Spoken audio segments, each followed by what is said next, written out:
Nous poursuivons avec notre série spéciale sur le Xinjiang.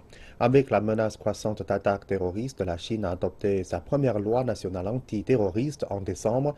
Cette dernière a proposé la mise en place d'une agence nationale pour coordonner le combat contre le terrorisme.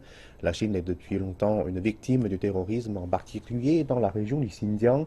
Les autorités du gouvernement régional autonome disent avoir détruit plus de 180 groupes terroristes entre mai 2014 et mai 2015. Ce nombre effrayant nous donne une idée de la gravité de la situation.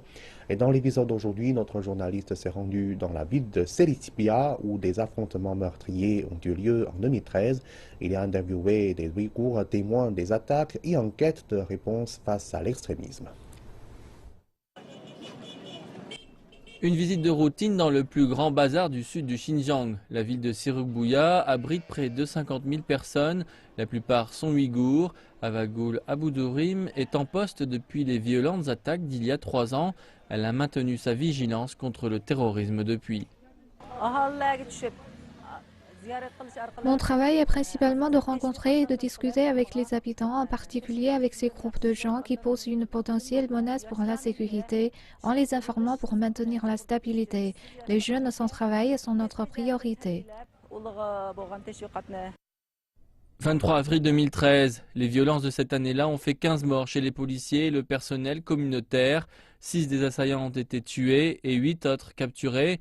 L'extrémisme a beaucoup assombri Sirukbuya. Il a détruit des familles et les souvenirs tragiques restent. Aujourd'hui, Avagul rend visite à la mère d'une victime. Ushuran Wali, 76 ans, a perdu son fils qui travaillait comme personnel communautaire. Tahir Ehat avait 35 ans, il a laissé derrière lui 2 enfants. Qu'est-ce que j'aimerais que mon fils soit encore de ce monde? J'ai eu l'information de sa mort 3 jours après les attaques. Je priais pour qu'il revienne à la maison. Et l'attente était si douloureuse. Ushuran dit qu'elle déteste la violence mais que rien ne peut lui ramener son fils. Elle espère qu'il n'est pas mort en vain et que Sirukbuya reste en paix. Le terrorisme a tué des centaines de personnes au Xinjiang ces dernières années. La Chine dit que le mouvement islamique du Turkestan oriental est à l'origine des troubles. Beaucoup disent que les raisons de cela sont compliquées. Pour Avagul, la plupart des extrémistes religieux sont des jeunes, souvent sans emploi, qui ont été radicalisés. Et parmi eux, il y avait le neveu d'Emma Aksim, Osman Mohamed. Il a participé aux violences et a été condamné à 9 ans de prison. L'oncle d'Osman n'a aucune idée de la raison pour laquelle son neveu a été impliqué et il dit que les jeunes ont besoin de soutien.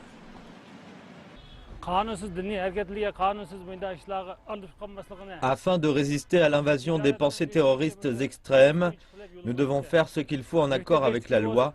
Les enfants doivent avoir accès à l'éducation qui contribue à la stabilité régionale. Les locaux disent que la majorité des Ouïghours ont été salis par un très petit nombre de radicalisés. Un frère musulman doit aider à maintenir la paix dans la société et contribuer à la prospérité et à la stabilité de sa communauté et de sa ville. Avagul dit que l'on ne peut pas savoir qui est terroriste en regardant simplement les visages et qu'il faut apprendre à connaître les gens. La violence a changé sa vie et ses opinions sur le combat contre le terrorisme. Avagul ajoute enfin que le vrai défi est de rester vigilant et elle continuera à faire ses rondes en pensant que même une femme peut faire une différence.